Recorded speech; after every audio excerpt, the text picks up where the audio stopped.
آج اسرائیل کے حملے کم ہوئے ہیں ایران پر، اور آج ایران کے حملے زیادہ ہوئے ہیں اسرائیل پہ، لیکن جو آج گفتگو ہوئی ہے قومی اسمبلی میں اس کی طرف بھی آتے ہیں۔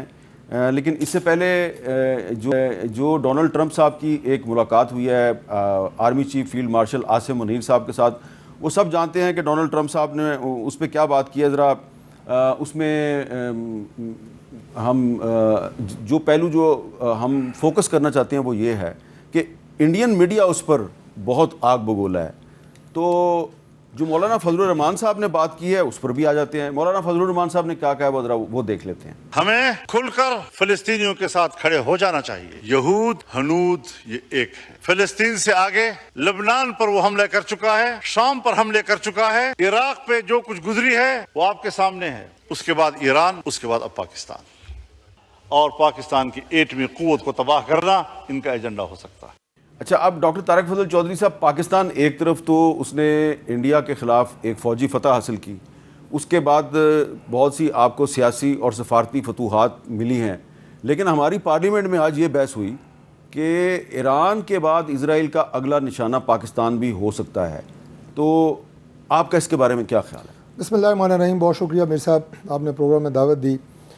دیکھیے، گزارش یہ ہے کہ مجھے یہ مثال دیتے ہوئے کچھ اچھا تو نہیں میں محسوس کرتا، کیونکہ غزہ کے ساتھ جو ہے اور فلسطین کے ساتھ ہماری ایک دلی جو ہے وہ وابستگی ہے، ان کے ساتھ ہماری انکنڈیشنل ایک سپورٹ ہے، لیکن میں یہ کہوں گا کہ پاکستان خدا نخواستہ نہ غزہ ہے نہ فلسطین ہے، کہ وہ جو جہاں پہ نہتے مسلمانوں کے ساتھ ظلم اور زیادتی ہو رہی ہے، اور اس کی بنیادی وجہ یہ ہے کہ ان کے پاس وہ وسائل نہیں ہیں، اور بالکل بارڈر ان کا اسرائیل کے ساتھ ہے، اور بے پناہ وہاں پہ نقصان ہوا۔ بلکہ میں تو یہ کہوں گا کہ انسانیت سوز جو ہے وہ مظالم وہاں پہ ہوئے، اور جو بین الاقوامی دنیا اس کے اوپر خاموش ہے، وہ بھی ایک لمحہ فکریہ ہے ان لوگوں کے لیے جو ہیومن رائٹس کی بات کرتے ہیں، انسانی جان کی۔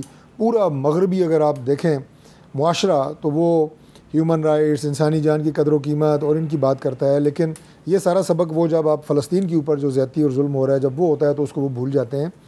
پاکستان کی جو اس وقت صورتحال ہے وہ میں سمجھتا ہوں کہ اللہ تعالیٰ کے فضل سے بہترین موقع اس وقت پاکستان کو دیا ہے اللہ نے، کہ ہم ایک بہت بہتر طریقے سے اب اپنے اس ملک کو آگے لے کے جا سکتے ہیں۔ دیکھیں، اگر آپ پاکستان انڈیا کی جنگ سے شروع کریں تو وہاں آپ کو ایک غیر معمولی آپ کو فوقیت ملی، اور ہر شعبے میں آپ کو پاکستان اور انڈیا کا جو کانفلکٹ تھا اس میں آپ کو برتری حاصل ہوئی، جسے پوری دنیا نے تسلیم کیا۔ اس کے بعد آپ یہ دیکھیں کہ سفارتی سطح کے اوپر اس وقت بھی ہمارے میڈیا، ہماری ISPR نے جو پورا مقدمہ پوری دنیا کے سامنے پیش کیا، اسے بھی سراہا گیا، سنا گیا اور سچ مانا گیا۔ پھر اس کے بعد ہمارا جو ڈیلیگیشن یہاں سے گیا بلاول بھٹو زرداری صاحب کی سرکردگی میں، اس نے جو پاکستان کا مقدمہ پوری دنیا کے سامنے پیش کیا، وہ بھی ایک بہت بڑی سفارتی کامیابی تھی۔ اور اب جو آپ نے انڈین میڈیا کی بات کی ہے کہ وہ سراپائے آگ بگولا ہے یا صف ماتم بچھی ہوئی ہے، آپ یہ کہہ لیں، اس کی بنیادی وجہ یہ ہے کہ اب جو army chief field marshal Asim Munir صاحب کی ملاقات ہوتی ہے پریزیڈنٹ ٹرمپ کے ساتھ، یہ غیر معمولی ملاقات ہے اور اسے خصوصی اہمیت حاصل ہے۔ پھر اس کی جو کامیابی ہے، آپ دیکھیں کہ جو الفاظ پریزیڈنٹ ٹرمپ استعمال کرتا ہے آرمی چیف کے لیے، پسندیدگی کا اظہار کرتا ہے، اور عملی طور پہ جو 1 گھنٹے کی ملاقات ہے وہ 2 گھنٹے پہ چلی جاتی ہے۔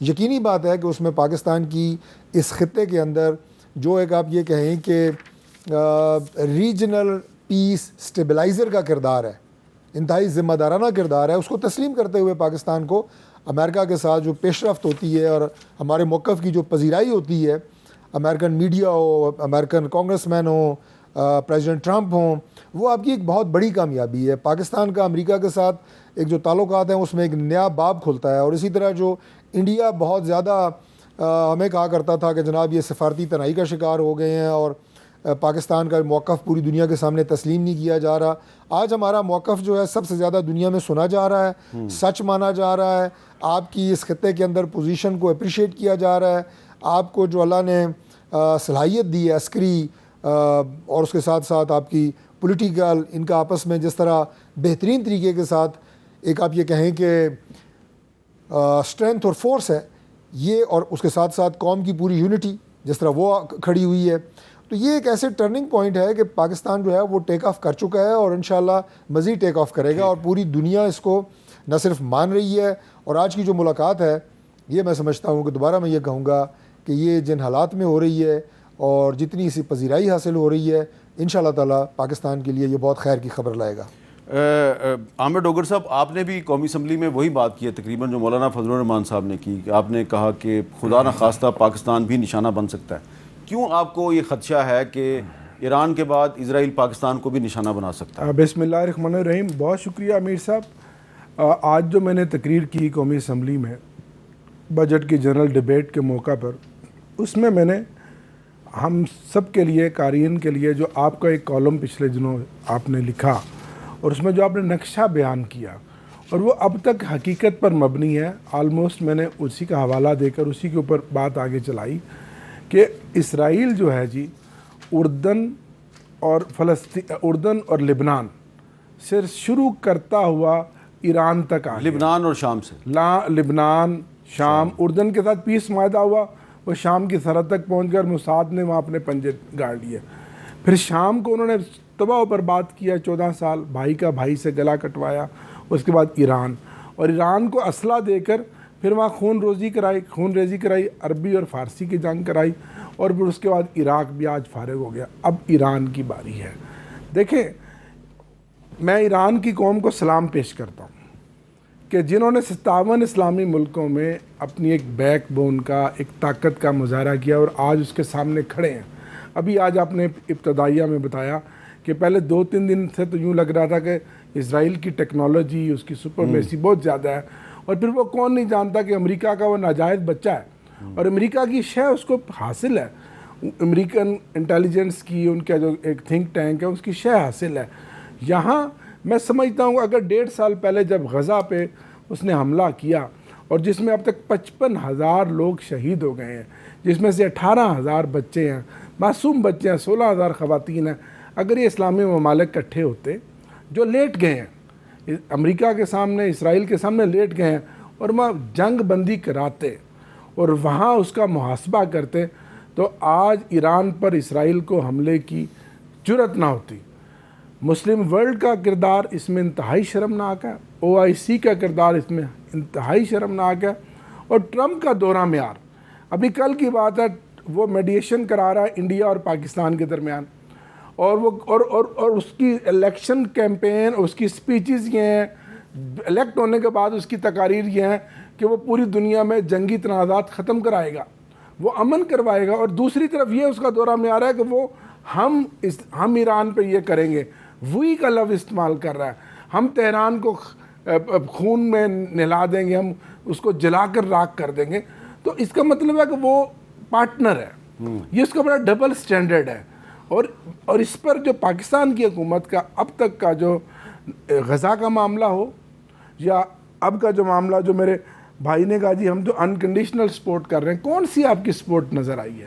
نہ آپ کی ہمیں حکومت پاکستان کی غزہ کے معاملے میں سپورٹ نظر آئی، نہ ایران کے معاملے میں سپورٹ آئی۔ آپ یہ کہ جی راوی چین لکھ رہا ہے کہ جی جب آئے گا تو پاکستان بڑا مضبوط ہے، نہ یہ ایران ہے نہ یہ فلسطین ہے۔ بھائی کس دنیا میں آپ رہ رہے ہو؟ آپ کے بارڈر تک، کوئٹہ تک تو وہ پہنچ گیا، آگے ایک طرف آپ کے خیال میں کیا کرنا چاہیے پاکستان کو؟ سر دیکھیں، پاکستان کو مسلم امہ کو اکٹھا کرنا چاہیے۔ پاکستان، اس میں کوئی شک نہیں، اسلام کا مضبوط قلعہ ہے، اس کو لیڈ کرنی چاہیے، فل فور اس جنگ کو ختم کروانا چاہیے جو بغیر کسی وجہ کے ہے، بغیر کسی وجہ کے انہوں نے عسکری کیا۔ اچھا، کیسے ختم کرائے پاکستان یہ جنگ؟ سر پاکستان اس میں ایک بڑا رول ادا کر سکتا ہے، جس طرح کل آرمی فیلڈ مارشل کی جو ملاقات ہوئی ہے ٹرمپ سے، یہ بڑی اہم ملاقات، اور ایسے اس ملاقات کا کوئی ایران اور اسرائیل کے معاملے سے تو براہ راست تعلق نہیں، یہ تو انڈیا پاکستان کا جب سیز فائر ہوا تھا اس وقت 5 ہفتے پہلے طے ہوئی تھی ایگزیکٹلی۔ لیکن اب سچویشن ہے جو نئی ایوالو ہو گئی ہے، اس میں پرائم منسٹر اور فیلڈ مارشل صاحب مسلم ورلڈ کے لوگوں کے ساتھ انگیج کر کے امریکہ پہ، ویسٹ پہ پریشر ڈالیں۔ دیکھیں نا، یورپ کے تو نعرے انسانی حقوق کے اور انسان دوستی کے وہ محض نعرے ہیں، ٹھیک ہے، وہ تو جب ان کی اپنی دھم پہ پاؤں آتا ہے تو وہ بولتے ہیں، اس کے علاوہ تو کچھ۔ اچھا، آپ نے شکوہ کیا، انہوں نے کہا جی کہ پاکستان نے وہ نہیں کیا ایران کی مدد کے لیے جو ان کو توقع تھی، جی کھڑے ہونا، اس کا کیا جواب دیں گے آپ؟ دیکھیں میر صاحب، اس کا واضح 2 ٹاک موقف ہونا چاہیے ان کا۔ پہلی بات تو یہ ہے کہ چاہے پاکستان انڈیا کی جنگ کا معاملہ ہو یا ہماری پاکستان کی سپورٹ جو ہے وہ فلسطین کے لیے ایران کے لیے ہو، اس میں نہیں سمجھتا کہ ہمارے اندر کوئی ڈیوائڈ ہونی چاہیے یا نظر آنی چاہیے کہ گورنمنٹ اور اپوزیشن میں. اور آپ نے دیکھا کہ آپ کو ایک یونٹی نظر آئی پاکستان انڈیا جنگ میں، تو بالکل یعنی ہم بالکل ایک پیج پہ تھے، لگ ہی نہیں رہا تھا کہ یہ اپوزیشن ہے یا ہم گورنمنٹ ہیں. ابھی بھی ہمیں ایسے ہی یہ کردار ادا کرنا ہے اور آگے بڑھنا ہے. آپ نے کہا کہ کیا کرنا چاہیے. دیکھیں، جب جہاز میں آپ سفر کر رہے ہوتے ہیں تو شروع میں آپ کو جہاز اڑان بھرنے سے پہلے آپ کو کچھ انسٹرکشنز دی جاتی ہیں. اس میں ایک انسٹرکشن یہ ہوتی ہے کہ کیبن میں آکسیجن کی کمی کی شکل میں آپ کے سامنے ماسک رہے گا. پہلے اپنا ماسک منہ پہ لگائیں، پھر دوسروں کی مدد کریں. ہمارا ماسک ابھی منہ پہ لگا ہے پاکستان کا، ترقی کا، معیشی ترقی کا، آپس میں جو ہم ڈیوائیڈڈ تھے کچھ کٹھے ہوئے ہیں، قوم نے مزید کٹھا ہونا ہے، ہم نے آگے بڑھنا ہے، اور ہم نے اپنے آپ کو جتنا پاکستان مضبوط ہوگا پاکستان اتنا ہی دوسروں کی مدد کر سکے گا. لیکن اب لیٹس ٹاک ریالٹی نا. آپ یہاں سے کہیں جناب کہ کل آپ جیسے بڑے غیر ذمہ دارانہ بیانات جو ہیں وہ آتے رہے، یہ بھی کر دیں، یہ بھی کر دیں، یہ بھی کر دیں. اب وہ زمانہ میر صاحب چلا گیا ہے کہ جیسے 1947 میں جب کشمیر پہ جب انڈیا نے قبضہ کیا تو اس وقت ہمارے مجاہدین پاکستان سے یہاں پہ بندوقیں اپنے کندھوں پہ رکھ کے چلے گئے، اور انہوں نے جو آج آزاد کشمیر ہے یہ اور فوج نے افغانستان سے مطلب فٹ سولجرز تھے، فزیکلی لڑے. 65 میں فزیکلی ہم لڑے، 71 میں فزیکلی لڑیے. اب آپ دیکھیں اب جو جنگ ہو رہی ہے، رشیا یوکرین کی جنگ دیکھ لیں، ہماری جو جنگ انڈیا کے ساتھ ہوئی ہے وہ دیکھ لیں، ابھی ایران اور جو اسرائیل کی جنگ ہو رہی ہے. اب یہ بڑی جنگ کی اسٹریٹجی چینج ہو چکی ہے. آپ جتنا اپنے آپ کو مضبوط کریں گے آپ اس پوزیشن میں ہوں گے. ہم ایران کے ساتھ ہیں، ہم فلسطین کے ساتھ ہیں، لیکن آپس میں ہمیں جو آپ یہ کہیں کہ اتحاد برقرار رکھ کے اپنے ملک کو زیادہ سے زیادہ مضبوط کرنا ہے. اور میں ایک آخری بات کروں گا بڑی امپورٹنٹ، جو آپ نے کہا نا کہ پاکستان نشانہ بن سکتا ہے، تو جتنا ہم خود مضبوط ہوں گے ہم دوسروں کے لیے اتنے ہی مددگار ثابت ہوں گے. ایک بات.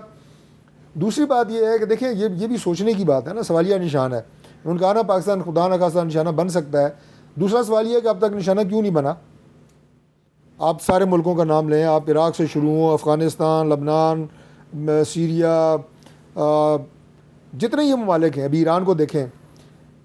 بات یہ ہے کہ اللہ تعالیٰ نے جو آپ کو ایک ایٹمی صلاحیت دی ہوئی ہے، اور جو آپ کی فوج ہے، جو اللہ نے اسے پیشہ ورانہ مہارت دی ہوئی ہے اور جو اسٹرینتھ ہے، ورنہ سب سے پہلے پاکستان جو ہے اچھا، ایک سوال ہے بڑا اہم کہ اگر ٹرمپ صاحب جو ہیں وہ اس جنگ میں اسرائیل کے پیچھے کھڑے ہو جاتے ہیں تو پھر پاکستان کیا کرے گا؟ کھڑے ہیں سر. دیکھیں بات یہ ہے کہ یہ ساری وہ چیزیں ہیں جو میں نے آپ کو کہا کہ ہماری فورن آفس، ہماری فورن پالیسی، ہماری گورنمنٹ، ہماری اپوزیشن مل کے ہم نے ایک قومی پالیسی بنانی ہے. یہ کوئی پوائنٹ سکورنگ کی بات نہیں ہے کہ ہم جناب اس کے اوپر سنسنی خیز اور تباہ کن قسم کا بیان دیں. یہ ایسا نہیں ہے، یہ ہماری قومی پالیسی بنتی ہے. لیکن اس کے ساتھ ساتھ یہ میں ضرور کہوں گا کہ ہماری جو ہمدردی اور ہماری جو سپورٹ یا ہماری جو ریلیشن ایران کے ساتھ ہے وہ اٹوٹ ہے، وہ رہے گا.